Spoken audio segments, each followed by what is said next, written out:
물론 여긴 국민 라디오.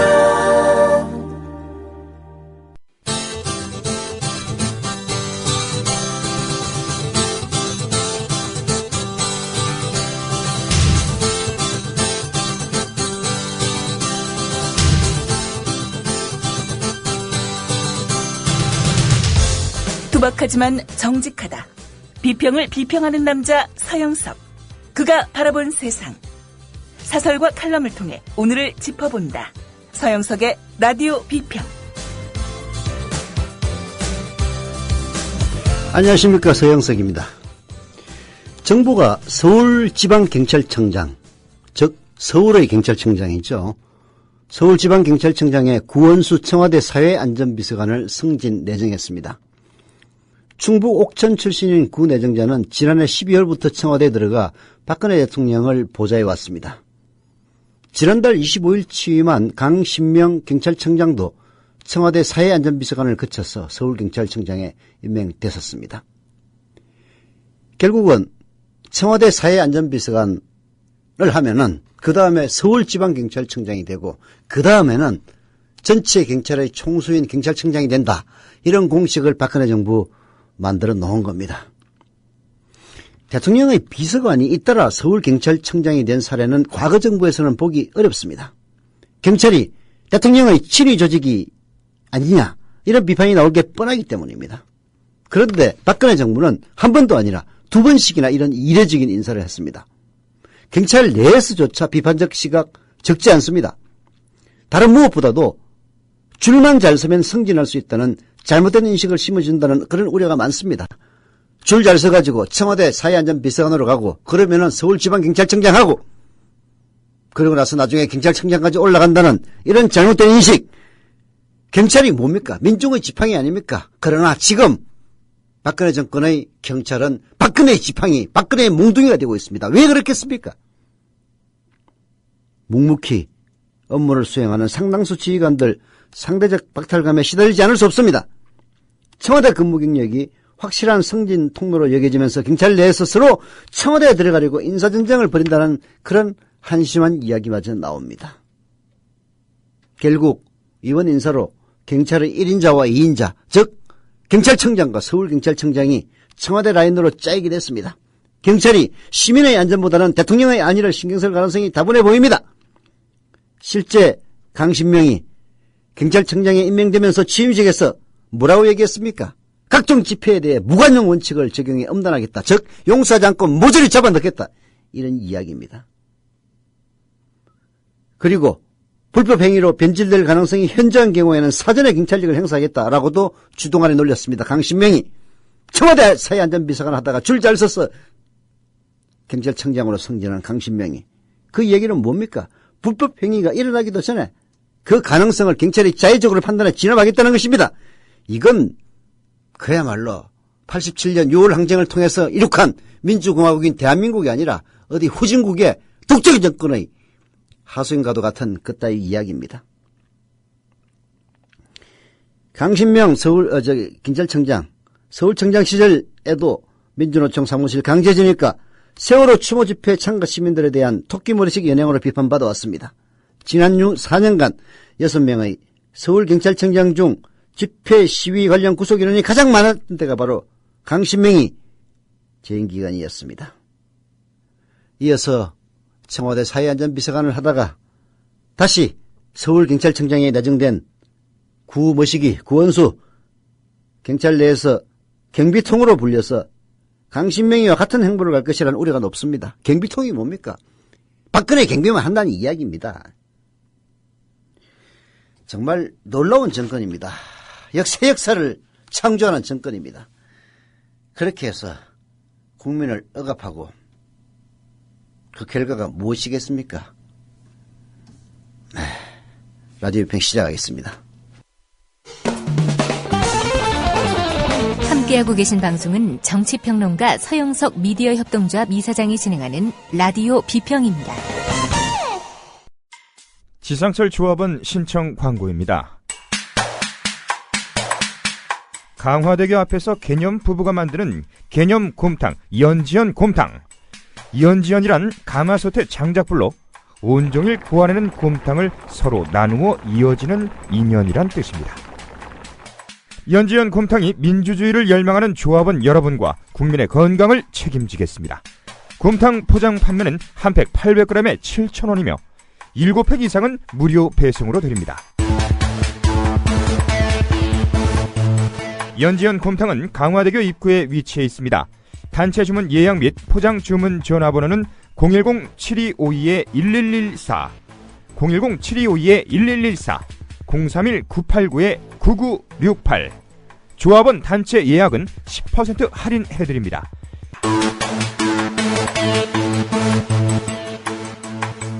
포장 판매 금액의 10%는 국민TV 후원금으로 쓰입니다. 네, 저희 라디오 비평 청취자를 위한 이벤트 하나 합니다. 연극 의자는 잘못 없다 라는 연극인데요. 저는 보지를 못했습니다만은 그 소개에 따르면은 이렇습니다. 소유에 대한 욕망과 집착에 대한 4가지 색깔의 이야기를 담은 연극 의자는 잘못 없다. 9월 7일부터 9월 21일까지 소극장 10월에서 진행된다고 하는데요. 예, 초청 이벤트 날짜는 9월 5일 저녁 8시입니다. 화요일 3분, 수요일 2분 등 총 5분에게 2장씩 관람권을 드립니다. 9월 5일 금요일 8시 연극 의자는 잘못 없다. 공연 가고 싶으신 분들은 댓글로 이름과 이메일 주소 꼭 적어서 신청해 주시길 바랍니다. 이게 좀 약간 헷갈리게 되어 있는데요. 연극 공연 날짜는 9월 5일 금요일 8시입니다. 이번 주 금요일 저녁 8시죠? 예. 그리고 오늘 3분을 선착순으로 모집하고요. 내일 2분 해가지고 모두 총 5분에게 2장씩 표를 드린다고 합니다. 다음에서 의자는 잘못 없다 검색해서 괜찮은 연극이라고 생각되시면은 이름과 그리고 전화번호를 남겨주시던가 전화번호를 공개하기 싫으면은 이메일 주소를 남겨주시면은 저희들이 연락을 드렸습니다. 연락드리겠습니다. 오늘은 선착순 3명에게 2장씩 드립니다. 이것도 설명하려니까 시간이 꽤 걸리네요. 어제 뉴스K 저녁 9시에 시작된 국민TV 뉴스K 마지막 클로징 멘트 들으신 분들 있을 겁니다. 대한변호사협회가 세월호 특별법에 앞장서니까 당황한 조중동을 비롯한 박근혜 정부의 홍위병 언론들이 일제히 대한변협을 공격하고 났습니다. 민별이 그러는 거야. 워낙 안티단체니까 그러려니 하겠지만 대한변협은 나름대로 주류 변호사 단체였습니다. 이 변협이 조중동이나 박근혜가 보기에는 우리하고 같은 피인데 왜 저러지? 라고 생각하는 것 같습니다. 대한변호사협회가 지금 참여한 세월호 특별법안, 이른바 4.16 특별법안 지난 7월 2일 날 발표를 했죠.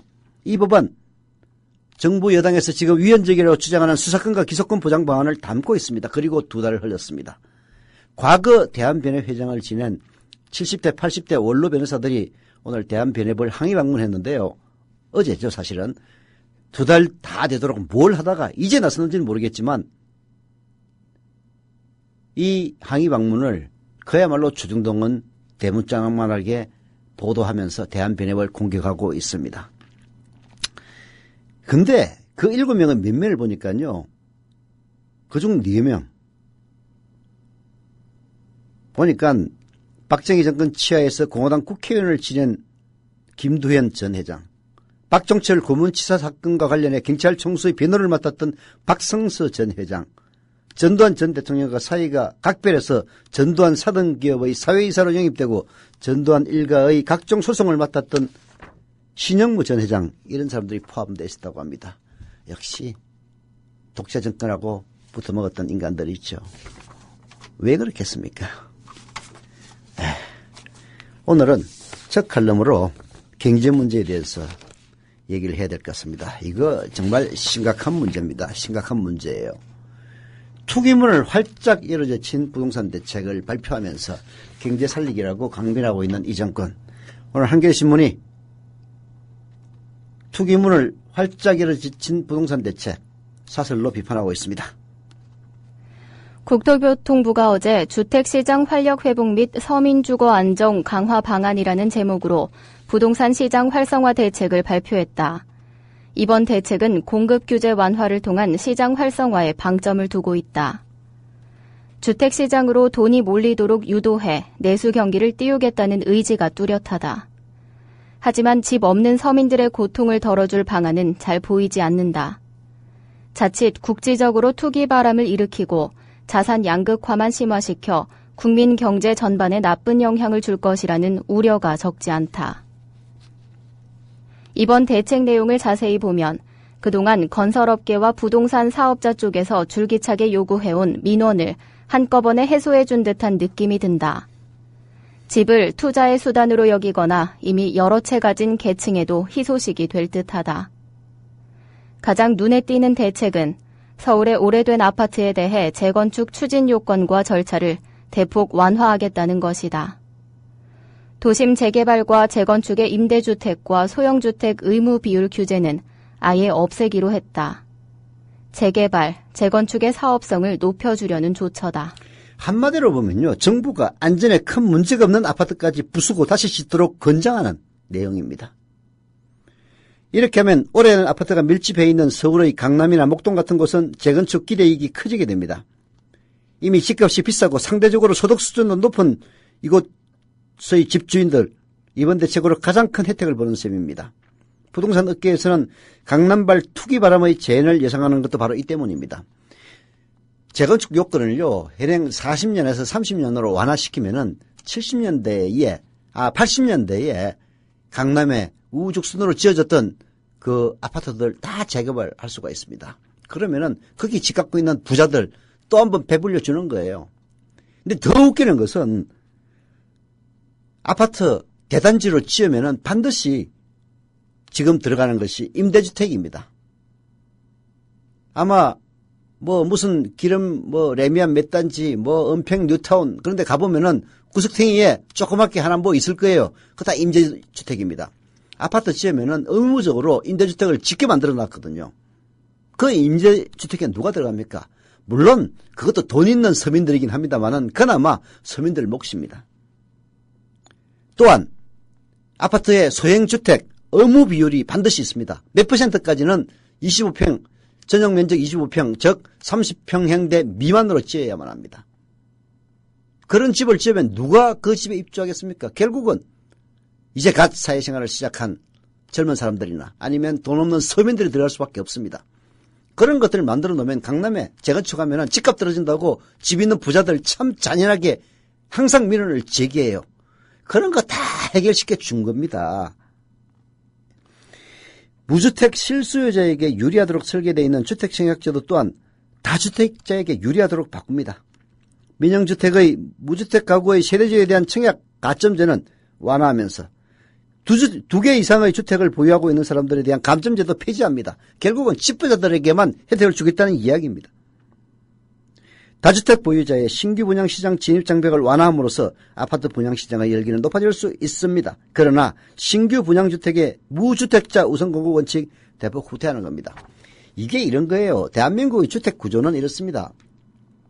아파트를 지으면은 정작 들어가서 살아야 될 사람은 돈이 없어서 못 들어가요.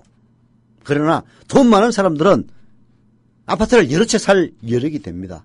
다만 안 사는 이유는요, 2개 이상 갖고 있으면은 여러 가지 견제수단들이 있기 때문입니다.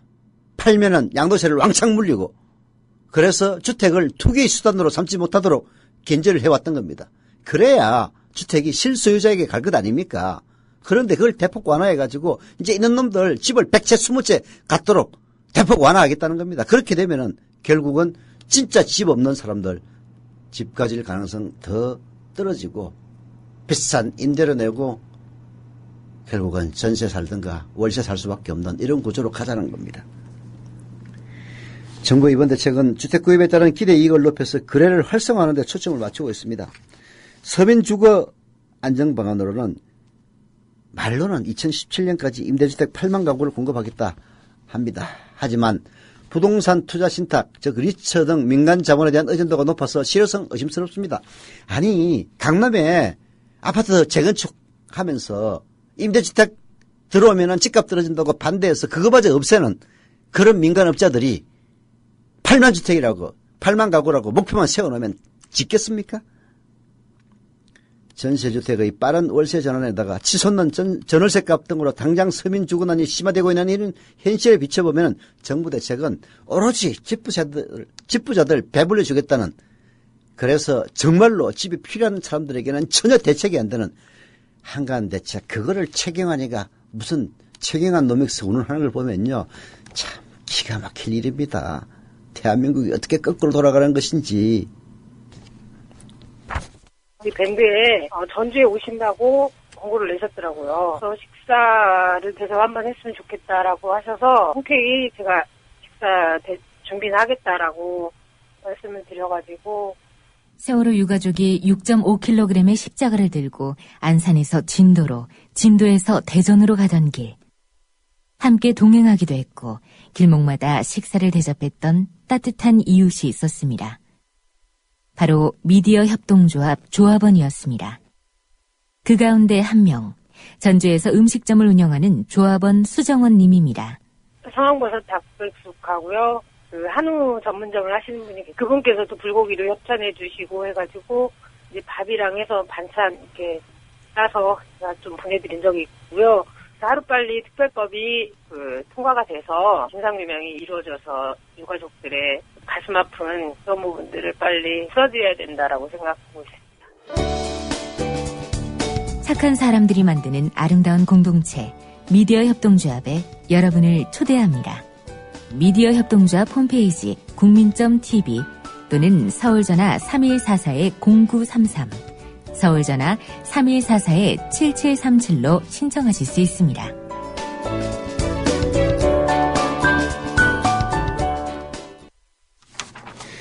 세월호 참사와 같은 문제의 해법에는 여야나 진영이 있을 수가 없습니다. 사고가 나면 박근혜 편에게는 피해가 적게 갑니까? 유가족 편에게는 피해가 2배로 옵니까? 그게 아닙니다.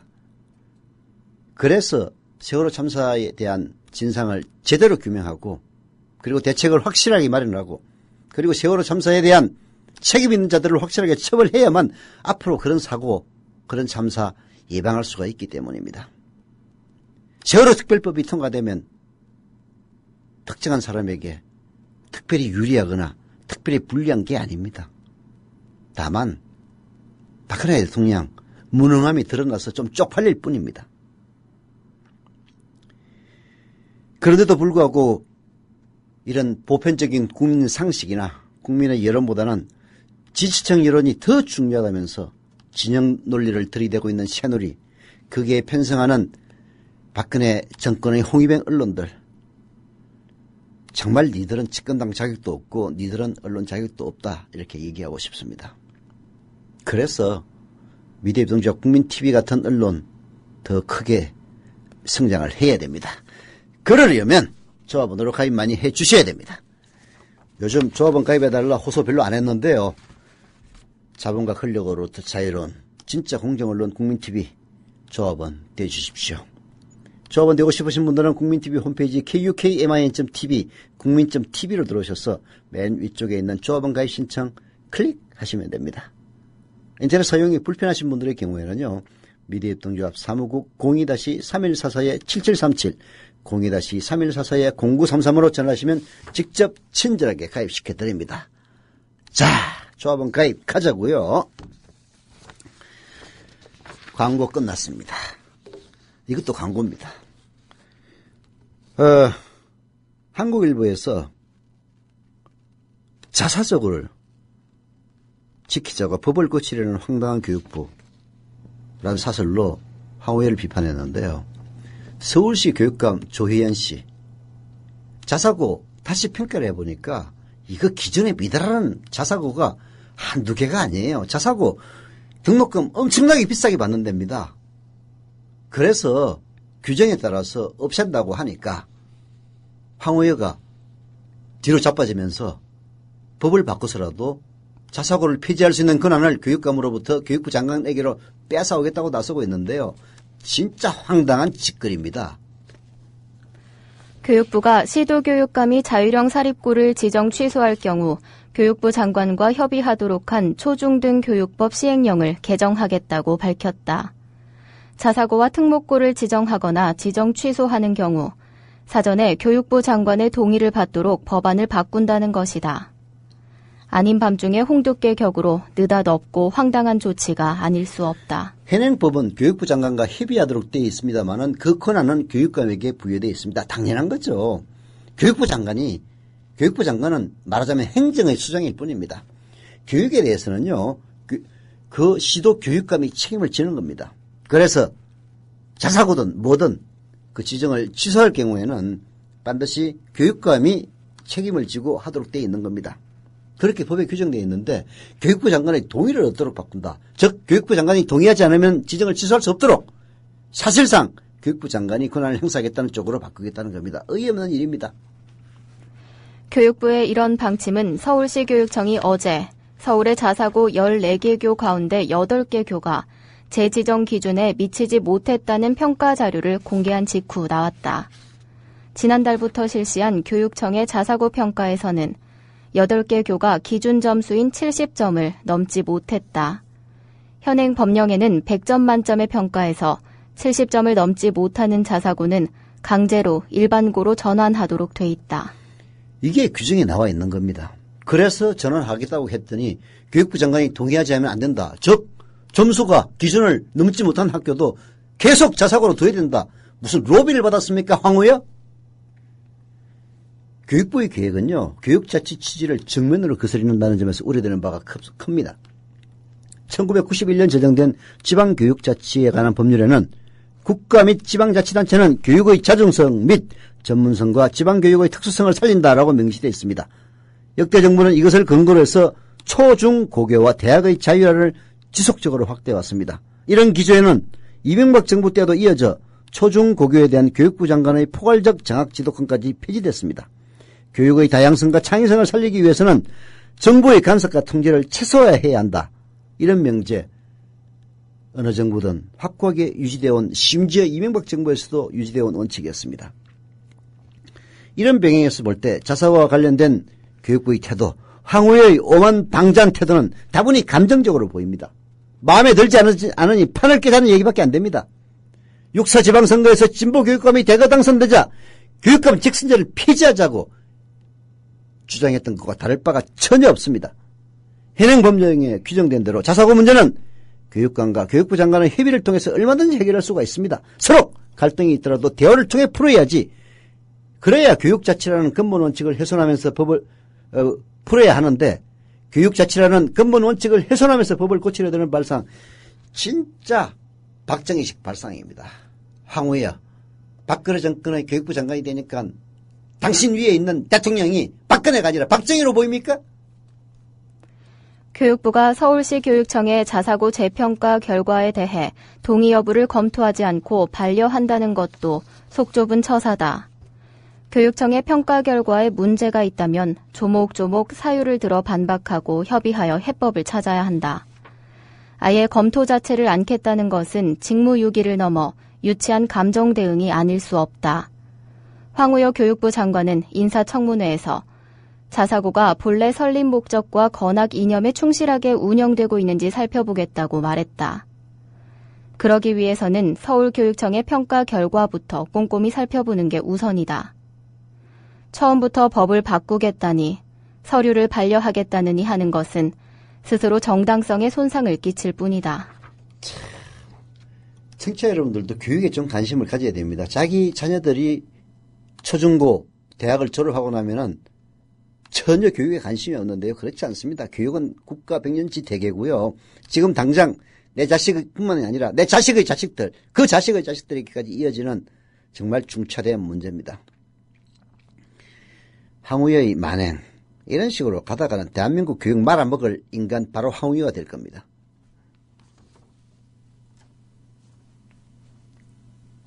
미디어 협동조합 국민TV 뉴스K 앵커 노종면입니다. 정치 권력, 재벌, 특정 지배주주로부터 오염되지 않는 언론, 국민TV가 그 실험을 해나가고 있습니다. 이런 언론이 지속 가능하다면 다른 여러 언론도 따라올 것입니다. 닻을 올린 국민TV, 순항하도록 힘을 실어주십시오.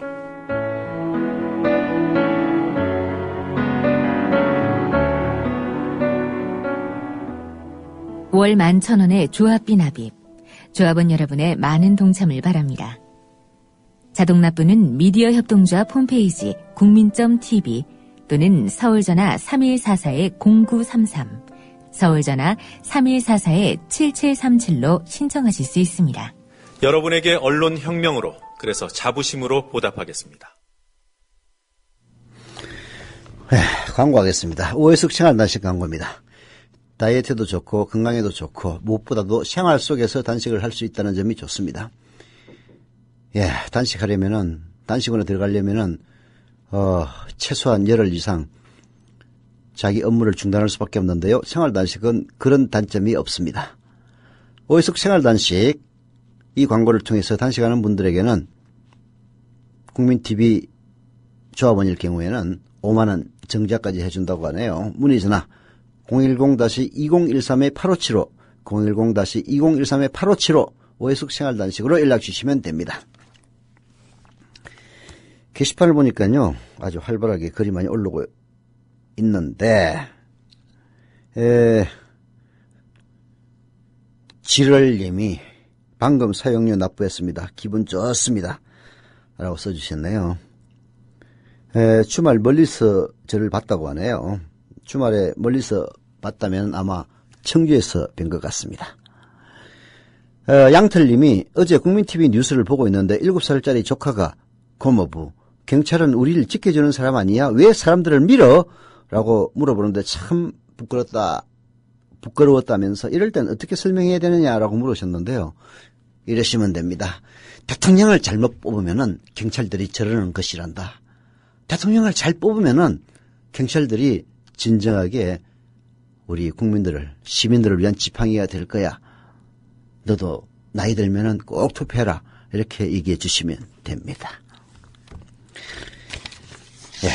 박근혜 정부 아주 뉴라이트를 사랑하는 정부입니다. 박근혜 정부가 임명한 뉴라이트 출신 기관장들 한두 명이 아닌데요. 한국학 중앙연구원장, 한국학을 연구하는 중앙연구원장에 임명된 이배영이라는 여자, 식민지 근대화론으로 논란을 일으킨 교과서 포럼의 고문입니다. 진짜 대한민국에 지금 먹칠을 하고 있어요. 국사편찬위원장 유영익이라는 자는 누굽니까? 대표적인 이승만 신봉학자입니다. 햇볕정책은 친북정책이라고 주장했던 인간입니다. 이런 인간이, 이런 뉴라이트가 국사편찬위원장 하고 있습니다. 한국학 대학원장 근희영이 역시 마찬가지입니다. 친일 독재미와 사실 오류 논란을 빚은 교학사 고교교과서 대표 집필자입니다. 뉴라이트 학자가 주축인 한국현대사학회 회장을 역임한 사람입니다. 박효정이 방송통신심의위원회 위원장 누굽니까? 대표적인 우익사학자 아닙니까? 교과서 포럼 공동대표고요. 뉴라이트 시민단체연합인 자유민주국민연합 상임대표입니다. 박근혜 대통령 인수위원회 정무분과 간사를 역임했습니다. 그러다가 드디어 친일파의 딸, 친일파의 딸이라고 해서 문제가 되는 건 아닙니다만은 뉴라이트 이인호 씨를 KBS 이사장 후보로 선출하기 이르렀습니다. 오늘 한국일보 이희정 논설위원이요, 이인호 씨에게 묻는다라는 칼럼을 썼는데요. 정말 제가 묻고 싶은 질문입니다. 이인호 서울대 명예교수는 2008년 칼럼에서 두 세대쯤 앞에 태어나 지금까지 정도의 출세를 하며 살아왔더라면 지금쯤 아마 나도 친일 인사의 명단에 올라있을 가능성이 없지 않다고 썼다. 시대 상황을 고려하지 않은 친일파 못받기를 비판한 글에 서두지만 말의 그대로, 그의 말대로 그는 출세 가도를 달려왔다. 1996년 국내 최초 여성 대사에 발탁돼 주 러시아 대사, 국제교류재단 이사장을 지냈고 현재 명지대 카이스트 석좌 교수이자 아산정책연구원 이사장이다. 박근혜 대통령 국가안보자문단 위원에도 위촉됐다. 이런 인간들이 늘 하는 변명이 바로 그겁니다. 내가 두 세대쯤 앞서 태어나서 내 정도 지위에 올라와 있다면 나도 친일했을 거다.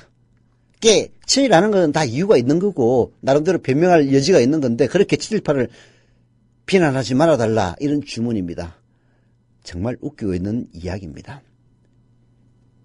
이완용이가 일본의 자기를 받아서 호의호식할 때 그야말로 독립을 쟁취하고자 그 독립군들은 만주벌판에서 풍찬 노숙하면서 고생했습니다. 또 어떤 부자는 자기의 전 재산을 들어서 상해 임시정부에 갖다 바치기도 했습니다. 그런 사람들을 앞에다 두고 뭐가 어쩌다고요? 나도 두세 대 전에 앞서 태어나가지고 이 자리에 왔으면 나도 친일파였을 것이다. 맞는 얘기야. 그러니 당신이 친일하는 거지. 그 본질이 드러나기 전까지 그런 대로 존경받던 원로였던 이인호 교수. 세상사에 대해 객한 목소리를 내기 시작한 것은 참여정부 시절부터입니다. 자기 말로는 좌편향 학자들이 득세해 대한민국의 정체성을 흔들고 있다는 개탄이었는데요. 그것은 자기의 조상들에 대한 친일, 이런 트라우마가 해방 이후 수십 년 동안 친일파에 대해서 단죄가 이루어지지 않다가 비로소 참여정부들로서 과거사를 정리하는 그런 일련의 움직임이 있었고 그런 것이 마음의 상처를 준 모양입니다. 그래서 그 개탄이 결국은 친일 독재 미화 논란을 일으키고 있는 교과서 포럼과 한국현대사학회 설립주도로 이어졌습니다. 그렇게 자기 스스로가 혐오한다고 주장했던 팽가르기에 자기 자신이 가담했습니다. 이념 편향을 떠나 객관적인 사실 오류투성이에 출처 표시도 없는 베끼기, 짜깁기로 비판받은 교학사 역사 교과서를 교육적으로 문제될 게 없다고 옹호한 것이 바로 이인호 씨의 교양이고 상식인 겁니다. 방송통신위원회가 어제 이 교수의 KBS 이사 추천을 강행했다. 편향적 역사관 등을 들어 반대하는 야당 측 상임위원 2명이 퇴장한 뒤 여당 측 3명만 표결했다. 최종 임명은 대통령이 한다. 이사장은 호선으로 뽑지만 이 교수 내정설이 파다하다. KBS 새 노조는 낙하산 인사라며 반발했다. 새 노조는 특히 그가 KBS 보도로 논란이 된 문창극 총리 후보자의 교회 강연을 감동적이었다고 두둔한 것을 문제 삼았다. 그는 당시 문 씨가 낙마하면 이 나라 떠날 때라고 느낄 것이라고도 했다. 실제 이인호 씨는 제2의 문창극이 다름없습니다. 문창극이가 낙마하면 이 나라를 떠날 때라고 느낄 거라고 했으면 이 나라를 떠나셔야지. 안 떠나고 뭘 KBS 이사장 하겠다고 날뛰고 있는 겁니까?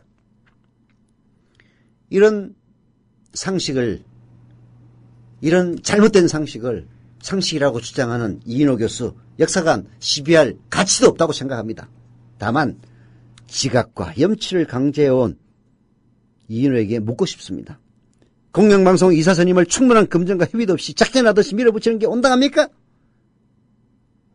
이인호 씨, 과거 참여정부 인사를 철저하게 끼리끼리 해먹는 코드 인사이자 대통령의 임명권을 강조하는 인사독재라고 주장한 바가 있습니다. 지금 당신에 대한 박근혜 인사는 그렇지 않습니까? 자격이 되지 않은 사람도 코드에 맞기만 하면 아무 자리라도 넘보고 또 실제로 차지한다. 이게 바로 이인호 씨, 당신에 대한 이야기고 당신이 했던 이야기입니다. 부면하게 되어 돌아온 당신의 지적에 대해서 바로 당신이 대답해야 할 때입니다.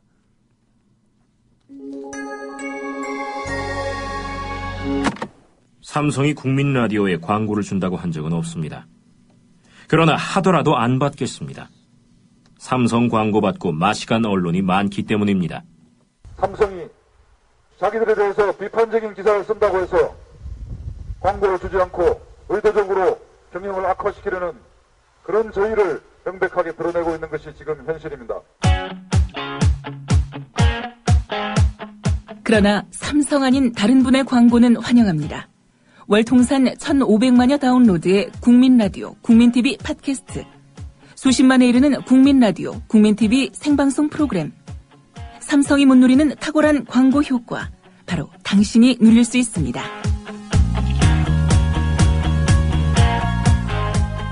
광고 문의는 서울 전화 3144-0933, 3144-7737 또는 국민라디오 gmail.com으로 하실 수 있습니다.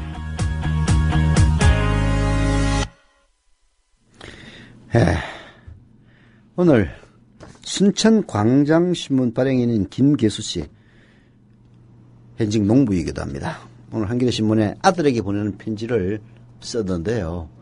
정말 우리 시대의 아들들에게 보내고 싶은 편지입니다.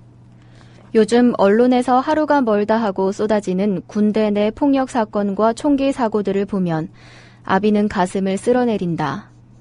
지난 봄에 발생한 일을 새삼스럽게 들춰내는 저희가 무얼까 의문이 들기도 하다만 그 엽기적이고 잔혹한 당시의 상황을 접하면서 나는 내가 몸이 온전치 못해서 군대에 가지 못한 것이 요즘처럼 다행스럽게 느껴진 적이 없단다. 내가 갓난아기로 서너 가닥 수액줄에 매달린 채 병실에 갇혀있던 봄날 담장 밖 창경궁에는 벚꽃이 흐드러졌었지. 그 화사한 모습을 너와 함께 보지 못하던 그때의 야속했던 마음도 이제 봄눈 돋듯 사라졌다. 그때 안타깝고 불안했던 순간들이 이렇게 보상을 받는구나. 너의 허약한 몸이 우리에겐 오히려 위안이고 너에게는 행운이구나. 우린 그런 나라에서 살아가고 있구나. 정말 아들을 둔, 군대에 갈 나이에 아들을 둔 부모라면 누구나 느낄 이야기일 것 같습니다. 애가 몸이 약해서 군대 안 간 걸 다행이라고 생각해야 되는 이런 기막힌 나라에서 살고 있는 겁니다. 그럼에도 불구하고 지금 많은 사람들은 그 병사들을 악마라고 비난만 하려 듭니다. 하지만 피해자와 가해자를 가르고 가해자를 단죄하는 것도 얼마나 험한 일입니까? 모든 아이들이 어릴 적부터 경쟁과 성취를 향한 억압 속에서 자라나는데 이런 이들이 약자에게 따뜻한 손길을 내밀 수 있는 마음 언제 키울 수 있었겠습니까? 반복되는 패배로 상처가 켜켜이 쌓인 가슴들 속에서 어찌 사랑 같은 게 자랄 수 있었겠습니까? 당사자들뿐만 아니라 그런 현실을 받아들여야 하는 우리 모두가 피해자 아닙니까? 광복절 즈음에 방한한 교황, 프란치스코 교황님, 세월호 유가족들을 비롯해서 눈물과 고통으로 버티고 있는 이 땅의 모든 사람들을 위로했습니다. 어린 아이들의 머리를 일일이 쓰다듬어 축복하고 질병으로 누워있는 이들을 격려하는 것을 보고 많은 사람들이 위안을 얻었습니다. 이 순천광장신문 발행인 농부 김계수 씨 이렇게 얘기합니다. 나는 그 모습 보면서 한없이 부끄러웠다. 문제를 스스로 해결하지 못한 채 손님에게 모두가 기다리는 모습, 우리가 제 몸뚱이도 제대로 가누지 못하는 중증 환자라는 것을 드러내주는 것이 아니냐. 자신이 환자라는 사실을 알지도 못하기에 치유할 길도 막막한 모습으로 말이다. 순천신문, 순천광장신문 김계수 발행인 김계수 씨의 이 편지 계속 이어지는 내용 길어서 시간 관계상 다 소개를 못 해드리는데요. 여러분들에게 읽기를 권유합니다. 요즘 아이들 기르는 부모들 진짜 도처에 지뢰밭이고 도처에 걱정거리들입니다. 아들에게 보내는 이 편지 들려드리면서 오늘 순서 여기서 마치겠습니다.